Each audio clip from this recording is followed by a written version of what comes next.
Assalamualaikum warahmatullahi wabarakatuh. Halo, perkenalkan nama saya Diki Aprilian Fernando dari kelas 12 IPA 1 dengan nomor absen 14. Di sini saya akan membahas tentang materi listrik statis. Yang pertama yaitu listrik statis, dan yang kedua yaitu muatan listrik, yang ketiga hukum Coulomb, dan yang keempat medan listrik, serta yang kelima energi potensial listrik dan potensial listrik, dan yang terakhir kapasitor. Di sini saya akan membahas yang pertama yaitu energi listrik statis. Listrik statis adalah ketidakseimbangan muatan listrik dalam permukaan benda.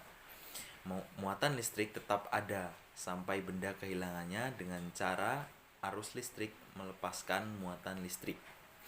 Contoh kinerja listrik adalah pada sebuah penggaris dan kertas, gosokkan penggaris plastik ke rambut kering selama beberapa saat. Kemudian, dekatkan dengan potongan kertas yang telah diarsipkan. Dan hasilnya, pada saat digosokkan pada rambut yang kering, energi listrik statis yang berdiam pada penggaris berbuah menjadi energi magnet, sehingga membuat kertas menjadi tertarik ke arahnya.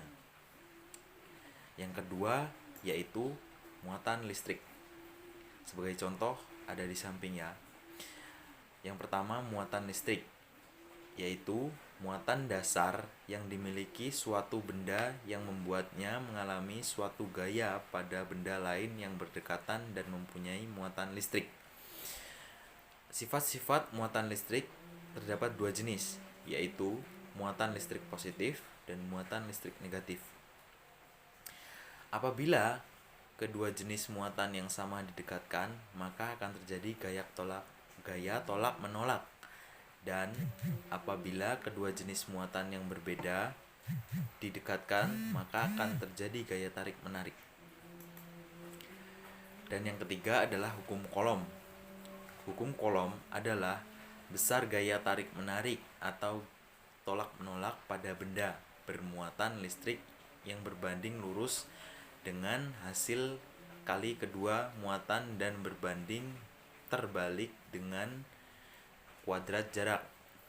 Hukum Coulomb adalah sebagai berikut, dengan keterangan F sama dengan K Q1 kali Q2 per R kuadrat, yang berketerangan F sebagai gaya Coulomb, K sebagai konstanta gaya Coulomb, dan Q1 sebagai muatan listrik benda 1 dan Q2 sebagai muatan listrik benda 2, dan R adalah jarak kedua muatan.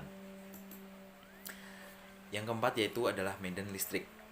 Medan listrik adalah daerah di sekitar muatan listrik, baik itu muatan listrik positif maupun muatan listrik negatif, yang masih dipengaruhi oleh gaya listrik. Sifat-sifat medan listrik dibagi menjadi dua, yaitu 1. Arah garisnya selalu keluar dari muatan positif dan akan masuk ke dalam muatan negatif.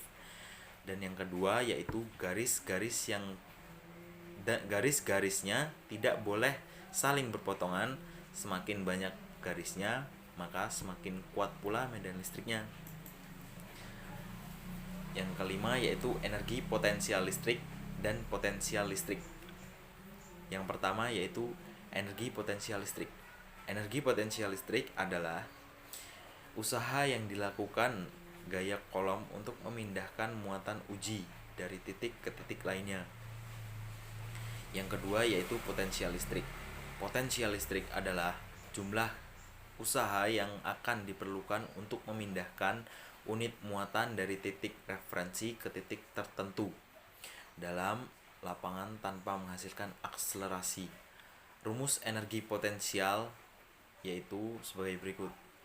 EP sama dengan MGH, yang dimana EP berketerangan energi potensial, M berketerangan massa benda, dan G berketerangan gravitasi, serta H berketerangan ketinggian.